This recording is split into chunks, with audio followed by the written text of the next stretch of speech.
इस सबाब का नशा, इस सबाब का नशा 2-4 दिन तक रहेगा। इस सबाब का नशा 2-4 दिन तक रहेगा। जब उतरेगा, जब उतरेगा, सच कहता हूँ कोई तेरा दीवाना रहेगा। इस दिल में खुशी का फूल खिल जाएगा। इस दिल में खुशी का फूल खिल जाएगा। तू एक नजर देख, तू एक नजर देख लेगा तो तेरा क्या जाएगा। फुटपाथों पर जिंदगी, फुटपाथों पर जिंदगी जो जवान होती है, फुटपाथों पर जिंदगी जो जवान होती है, अक्सर देखा है कि बदनाम होती है। लाजमी है कि तुम सोच को बदलो अपनी, लाजमी है कि तुम सोच को बदलो अपनी।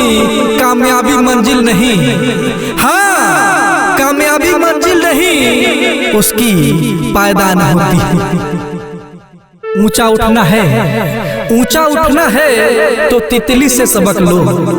ऊंचा उठना है तो तितली से सबक लो।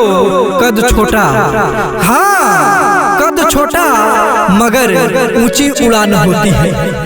खुद को जो मिटा देते हैं, खुद को जो मिटा देते हैं दूसरों के लिए, खुद को जो मिटा देते हैं दूसरों के लिए, उन्हीं की सबसे अलग पहचान होती है। अपनी बेबसी पे, अपनी बेबसी पे ढेरों आंसू बहाते हैं।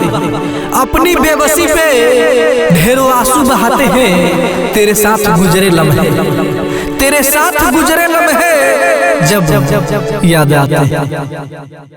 दिल की चादर, दिल की चादर लाल जोड़ा सिलाएंगे हम। दिल की चादर लाल जोड़ा सिलाएंगे हम। जो तोहफा भूले ना उम्र भर, जो तोहफा भूले ना उम्र भर, दे आएंगे उन्हें। खाली खाली आसमां, खाली खाली आसमां है वीरान हर दिशा। खाली खाली आसमान है वीरान हर दिशा। तेरा दामन एक बार, तेरा दामन एक बार बस हाथ आ जाए। तेरे गुजरे हसीन लम्हे, तेरे गुजरे हसीन लम्हे जब याद आते हैं। तेरे गुजरे हसीन लम्हे जब याद आते हैं। कुछ पल के लिए, कुछ पल के लिए खुशियाँ विदा हो जाती हैं। हंसती चांदनी बहारों का, हंसती चांदनी बहारों का, सितारों का क्या करूं। हंसती चांदनी बहारों का, सितारों का क्या करूं। तू ही नहीं तो, तू ही नहीं तो इन नजारों का क्या करूं। ठुकराया फिर भी, ठुकराया फिर भी खुदा से करते हैं दुआ। ठुकराया फिर भी खुदा से करते हैं दुआ। जिए हजारों साल मेरी, जिए हजारों साल मेरी चांद सी महबूबा। ओ दुनिया में है, ओ दुनिया में है तुझे सबसे ज्यादा अजीज। ओ दुनिया में है तुझे सबसे ज्यादा अजीज। चाहे कोसों दूर रहते हैं, चाहे कोसों दूर रहते हैं, पर रहते हैं दिल के करीब।